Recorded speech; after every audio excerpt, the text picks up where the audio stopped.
सिद्धार्थ रहूं गुरुदेव शरण में, मैं बालक नाम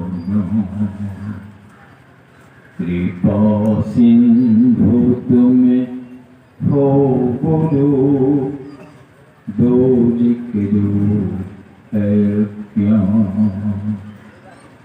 कृपा सिंधु तुम्हें हो गुरु, दोजिक है क्या। सद्गुण संपन्न समस्त महात्मागण को सत सत नमन है। नमन है सद्य गुणों के प्यारे सज्जनों को, माताओं और बहनों को भी हार्दिक नमन। आवाज ठीक करो।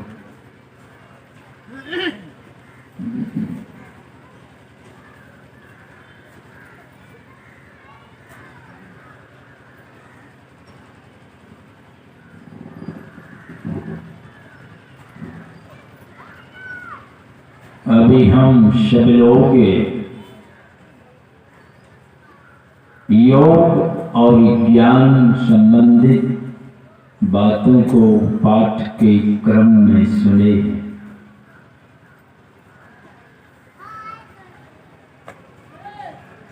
योग ध्यान इन बातों को सुनकर लोग घबरा जाते हैं।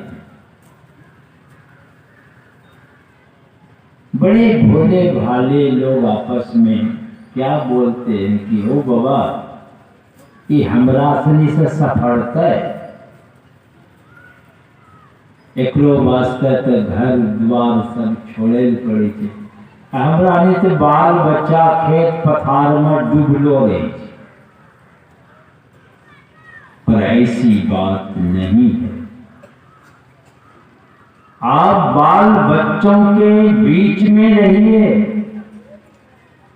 या घर द्वार छोड़ के जंगल पहाड़ में रहिए, पहले करने के लिए आप तैयार हैं।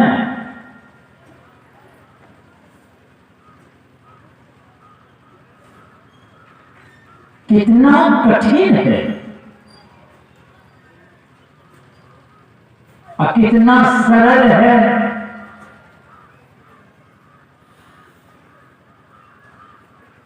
आप स्वयं फैसला करेंगे। आराम से बैठना,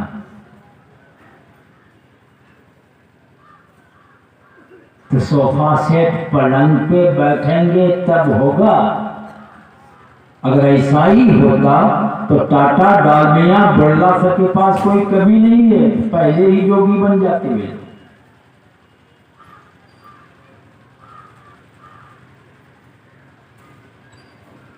ऐसी बात नहीं है कि पलंग पर बैठेंगे, लाख 1.5 लाख की चादर ओढ़ेंगे, चट से ध्यान लग जाएगा। एक आदमी आए हमारे पास चादर ले, कहा कि बाबा देखिए ना 30,000 रुपये की चादर है, इसमें हीटर फिट है क्या? नहीं बाबा देखा रखेंगे, जरा भी अनुभव नहीं करेंगे।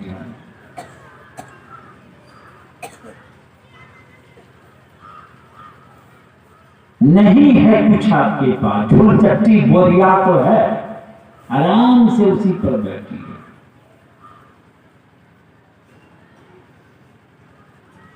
परिस्थिति कैसे भी हो उसकी चिंता ना करें। हमारे संत तुकाराम जी महाराज, वे भी बाल बच्चे दार, अब पत्नी कैसी एकदम विपरीत स्वभाव की, ये एकदम भोले भाले।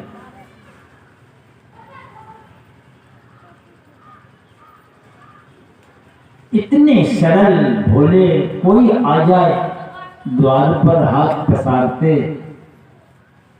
कुछ मांगते हैं तो उठा के दे ही देते। एक दिन उसकी धर्म पत्नी तमक करके आई गुस्सा के मारे, कहने लगी जो आता है ले जाओ, आज ये तो पता चलेगा, घर में कुछ नहीं है खाने का, भूखे रहिए। तुकाराम जी महाराज चुपचाप। पत्नी कहने लगी जाइए खेत गन्ना काट के ले आई, वही चूस के रात काटिएगा। ये बोले वाले उठे चले गए गन्ना खेत। गन्ना समझते ना, केतारी भी बोलते हैं, नहीं पढ़े लिखे लोग ईख भी जानते हैं। और दर देहात में लोग उसको डांड भी बोलते हैं, नहीं केतारी तो बोलिए डांडो बोलता है। तो चले गए, गन्ना काट के बंडल कंधा पर लेके चले। मार्ग में रास्ता में बच्चा से बाबा एक डाल देते देते एक डाल लेके घर पहुंचे। पत्नी की जो दृष्टि गई ना, उसके ट्रांसफार्मर तो गर्म हो गई कि रास्ते में बांटते आए होंगे। गुस्सा के मारे हाथ बढ़ाई, ये डाल जो पकड़ाए वही डाल घुमा के मारना जो चाहिए। तो तुकाराम जी महाराज झुक गए, किसी तरह बच जाए, बचेगा क्या, वो डाल घुमा के डाले पर बजा दिया। एक डाड़ा है कंबर बोरा उठाते हैं, आई डाल गन्ना जो जोर से डाल पर देख बजा दी, गन्ना 3-4 टुकड़ा हो गया। संत तुकाराम जी महाराज भगवान की तरफ हाथ जोड़कर क्या कहते हैं, प्रभु आप कितने दयालु हैं, बाल बच्चा के लिए तोड़ तोड़ के हिस्सा लगाना पड़ता, अपने हिस्सा लग गए। अभी नहीं कि आप लोग जाके आजमाइश कीजिएगा, वहां तुकाराम नहीं है, तुक्कम भजियत राम, छोड़ेगा नहीं आपको। तो कैसी परिस्थिति है आप सोच लें। अब तुकाराम जी महाराज पहुंच कैसे गए, इस योग की पराकाष्ठा उस मोक्ष धाम में कैसे पहुंच गए। तो परिस्थिति को दोष मत दीजिए, जो है उसी में रहिए। जैसी आपने कमाई करके आए हैं वैसे ही हाथ लगा है आपको।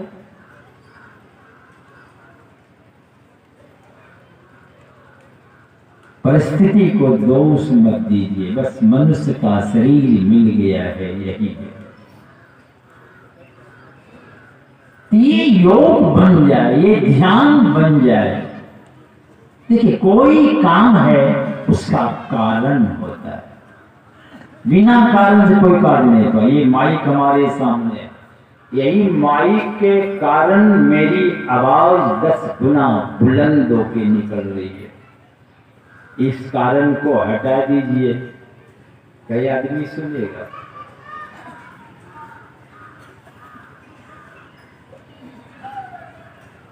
तो योग जो है ये ध्यान, इसका भी कारण है।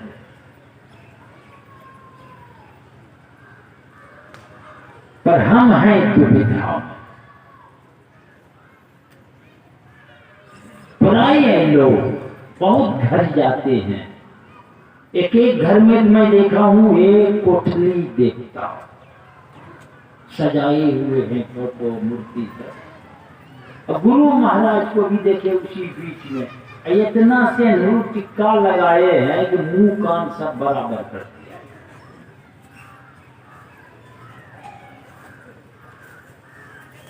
तो हमारे संत कबीर साहब कहते हैं दुविधा को करी दूर, पहले दुविधा को दूर करो।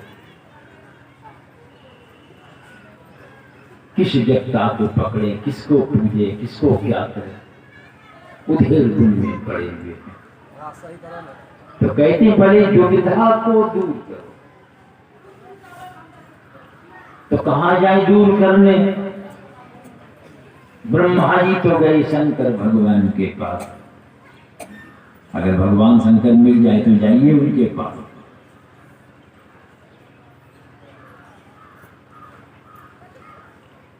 कहाँ जाएं?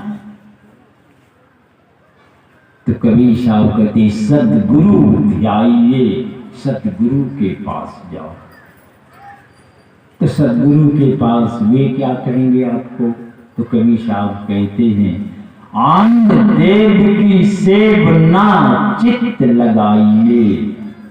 एक परमात्मा को छोड़कर किसी को अपने चित्त में जगह मत दो। सीधी बात, एक परमात्मा को जगह दो वरना किसी को नहीं। यही संत मत का सिद्धांत कबीर साहब बता रहे हैं। हम लोग भी गुरु महाराज जो बताए संत मत का सिद्धांत, एक सर्वेश्वर पर अचल विश्वास, पूर्ण भरोसा, यही ने रोज पाठ करते हैं। एक परमात्मा पर अचल विश्वास रखिए, पूर्ण भरोसा रखिए, और उसकी प्राप्ति कहाँ होगी? हिमालय में कि काशी प्रयाग में, तीर्थों के धामों में? कहीं नहीं। कहाँ होगी? अपने ही इस शरीर के अंदर परमात्मा का दर्शन होता है। कैसे होता है? तो रोज सत्संग कीजिए,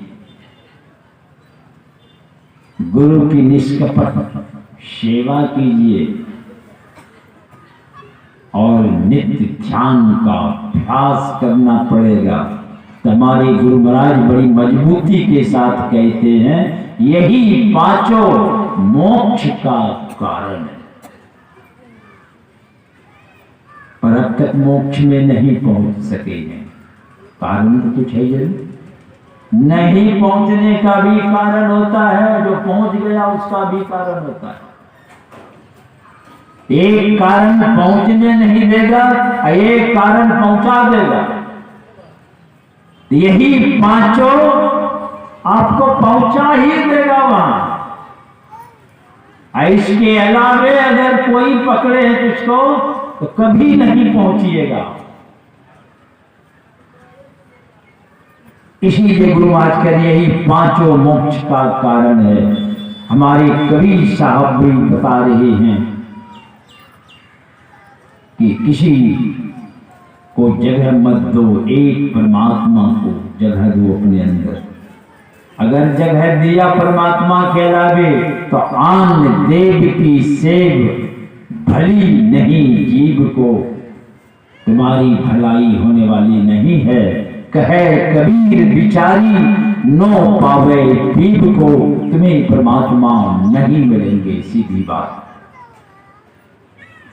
नहीं मिलेंगे आपको। इसलिए सर्वेश्वर पर अचल विश्वास रखिए और संत सदगुरु के पास जाके इस युक्ति को ठीक ठीक समझ बूझ करके एकदम आराम से बैठ, उठ बैठ नहीं, कुछ नहीं करना, हाथ पैर समेट के चुपचाप बैठे रहिए। अब इससे सरल काम क्या होगा? क्या होगा सरल काम? तो बैठिए न पाते बाबा, रीढ़ तड़ तड़ करी छे, जान दुखे छे, टींडा टटा छे। ऐसा क्यों होता है? ऐसा क्यों? इसका भी कारण है। बहुत वर्षों से आपने परिश्रम करके इस तरह की दुर्दशा पैदा किए हैं। आप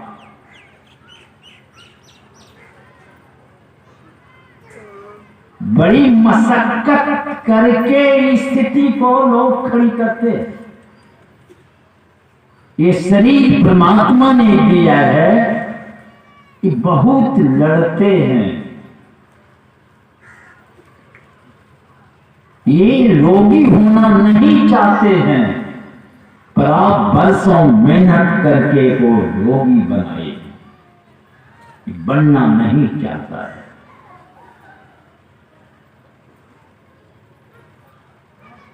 तो कैसे ही गड़बड़ हो गया। शरीर बनता है भोजन से, खराब भोजन से खराब होता है, सीधी बात।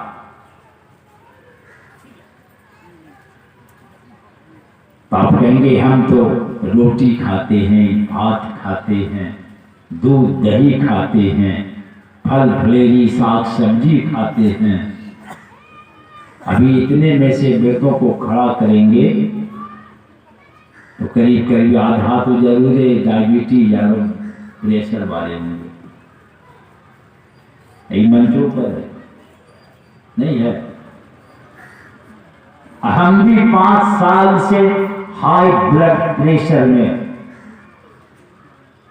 रहे, 140, 50, 160 ऊपर वाला रहता था, और नीचे वाला कभी 80 हो तो कभी 100 हो जाए। 5 साल से करीब, मगर 5 महीना से भागा है तो लौट के नहीं आया है। हम भी वही दाल भात रोटी सब्जी दूध दही यही खाते, तो फिर बीमारी क्यों हो जाती है? ये तो बड़ी आम वजह है, आपको पता नहीं है आपके दुश्मन, और आपको लगता है नहीं ये हमारा हितैषी है, उसको कलेजा चिपका के ले जाएगा तो कलेजे खाइए करेगा। वैसे ये सब भोजन है। मैं कोई कहानी नहीं सुना रहा हूं, हम भी 75 साल के आदमी हो गए और हमको नहीं लगता कि इसमें से इतना आदमी आसन और व्यायाम दंड और बैठक और दौड़ने का काम किया हो। बचपन से जब से होश है, दौड़ना, गंगा जी घंटों तैरना, अब तो ये सब छूट गया। फिर भी 1.5 घंटा आसन योगासन व्यायाम तो हम करते हैं, मगर अब छोड़ दिए, अब बहुत कम करते। क्या हमको पता चल गया कि ये सब भी आपको नहीं बचा सकेगा। हाँ, गड़बड़ भोजन खा रहे हैं इसलिए मेहनत करना पड़ता है तो थोड़ी राहत मिलती है, इतना ही, मगर आप रोग से नहीं बच सकते। आप कहा कि हम करते करते 6 महीना लॉकडाउन में हमारी क्या स्थिति हुई। हम छत पर जब चढ़ते थे तो दम फूलता था, लगते थे जितने में हिस्सो, मगर दम खत्म। और कई वर्षों से एक ठंडी आई, बस खो कस, और बगल में रखते थे, राख रखना पड़ता था। प्रोग्राम में चलते थे बड़ी झंझट, तो चौकी के बगल में रखते थे रखने के। ये हमारी स्थिति थी वर्षों से, बहुत दिनों की बात है।